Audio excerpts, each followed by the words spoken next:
been using the Zoom H1N for several weeks now, so this is just to give you my thoughts and opinions on the Zoom H1N, as well as going over the features and features of this recorder. So on the outside you have, first let me turn it on. So on the outside you actually have an audio function over here. So this audio function will actually let you choose how do you want to record your audio in. So you can see it's now set at 48K 24-bit, but you can actually adjust this to 96K 24-bit, MP3, 44.1K 16-bit, 48K 16-bit, and for this video I'm just gonna leave it at 48K 24-bit. You also have a low cut filter, so this will actually get rid of the rumbling noises or the low and bassy noises. So I'm leaving it at 120 Hz for this video. You also have a limiter function. You can turn it off or turn it on. You have an auto level function which you can turn it off or turn it on. The auto level function is quite useful in the sense that if you are using this as an interview recorder, you can turn on the auto level function and the microphone will adjust the gain automatically. If you turn the auto level function off, basically you need to adjust the gain on the top dial over here so the limiter also will turn off. Next you have the play buttons, the stop, play, and the before track, next track. So if you hold down the option key, basically you can turn the upper 4 buttons into an alternative function. You have the auto record mode, you have the pre-record mode over here, you have the self timer, and you have the sound mark. Basically I do not use these functions for my video, so I will not touch these functions. Now on the side you have a line out mic. This is a headphone line out, so you can use this to monitor your audio. And if you are connecting this to a PC and using the Zoom H1N as a USB microphone, it will also play back the sound coming from the PC. You have a volume button, plus and minus over here, and this volume button will be useful when you play back your video, when you play back your audio on the Zoom H1N. Now on the other side you have a micro USB port over here. This micro USB port can be used to power the Zoom H1N or can be used to connect to the computer and use this as a USB microphone. So in this Zoom H1N recorder here, I have the AAA batteries already placed inside, so I am using the batteries to actually power this. But if you do not want to use the AAA's batteries, you can also connect an external charger, portable charger, to this, and you can run the power of the portable charger to power the Zoom H1N. This is the power off button and also a hold button over here. So the hold button will prevent you from accidentally clicking some of these buttons when you are using it as an interview microphone. But do take note that the hold button does not work on this gain knob over here, so you will accidentally adjust the gain knob even though the hold button is turned on. Next you have this is a bin button, so for you to delete. This is a micro SD card slot, so the maximum capacity of the Zoom H1N is actually 32 GB. You will not be able to use any micro SD which is larger than 32 GB and it will not work. And you have a line in, so you can actually connect an external microphone to this and use the Zoom H1N purely as a recorder, or to adjust the gain if your external microphone does not have a gain knob.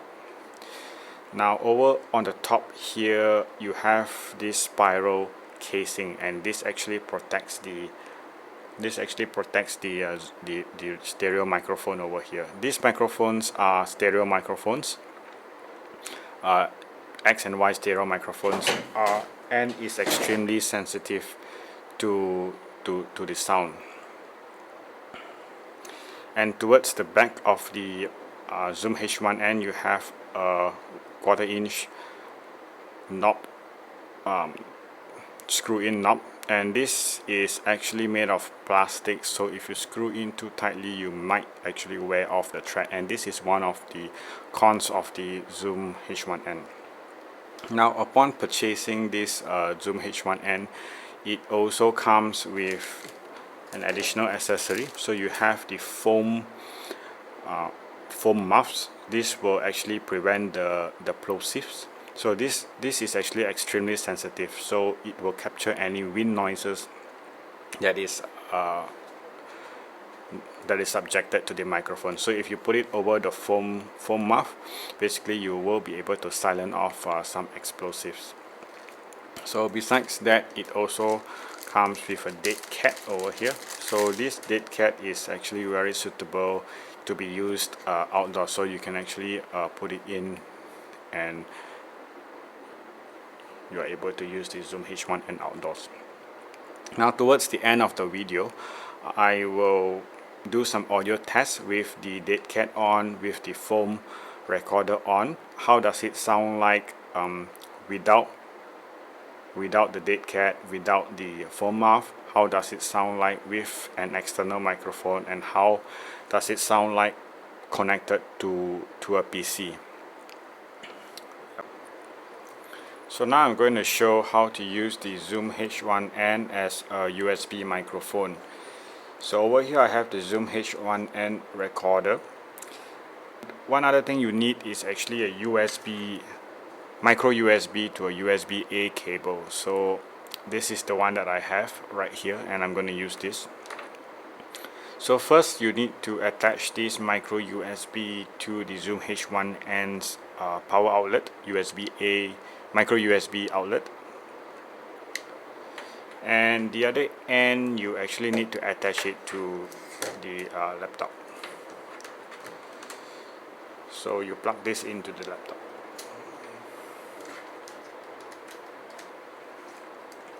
Now once it's connected into the laptop, what you need to do is to turn on the Zoom H1N.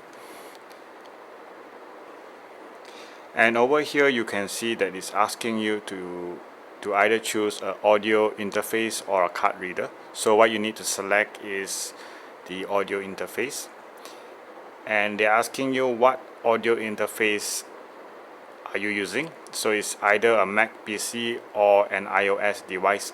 So over here I have a tablet, it's a HP laptop, so I'm going to select the Mac PC Mac. And over here again it asks you whether you want to power the Zoom H1N using the bus power or battery powered. So you can select either one.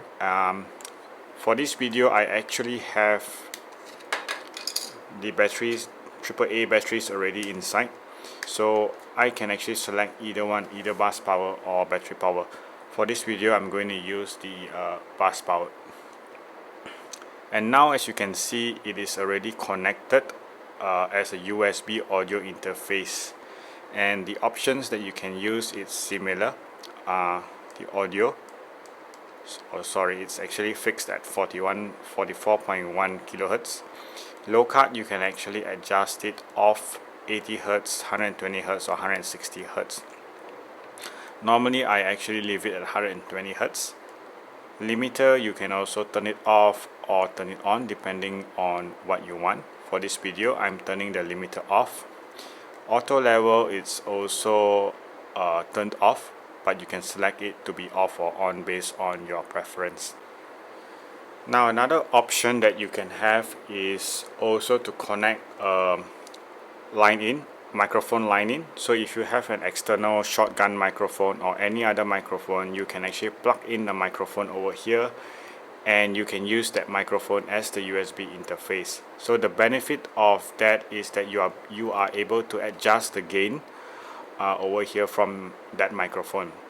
Besides that, you also have a line out, headphone out, which you can use to either monitor your audio or listen to the audio coming from the PC. Testing. This is the audio from the Zoom H1N connected to the camera. Testing, testing. The quick brown fox jumps over the lazy dog. The quick brown fox jumps over the lazy dog. This is the audio from the Boya MM1 on the camera. The quick brown fox jumps over the lazy dog. The quick brown fox jumps over the lazy dog. This is the audio coming from the Zoom H1N without any dead cat or foam on top of the microphone. Testing 1, 2, 3. The quick brown fox jumps over the lazy dog. The quick brown fox jumps over the lazy dog. This is the audio coming from the Zoom H1N with the foam muff on top of the microphone. Testing 1, 2, 3. The quick brown fox jumps over the lazy dog. The quick brown fox jumps over the lazy dog. This is the audio coming from the Zoom H1N with the dead cat on top of the microphone. Testing 1, 2, 3. The quick brown fox jumps over the lazy dog. The quick brown fox jumps over the lazy dog. This is the audio coming from the Zoom H1N using as a USB microphone. Testing, testing, 1, 2, 3. The quick brown fox jumps over the lazy dog. The quick brown fox jumps over the lazy dog. This is a mic test of the Boya MM1 recorded on the Zoom H1N recorder. The quick brown fox jumps over the lazy dog. The quick brown fox jumps over the lazy dog.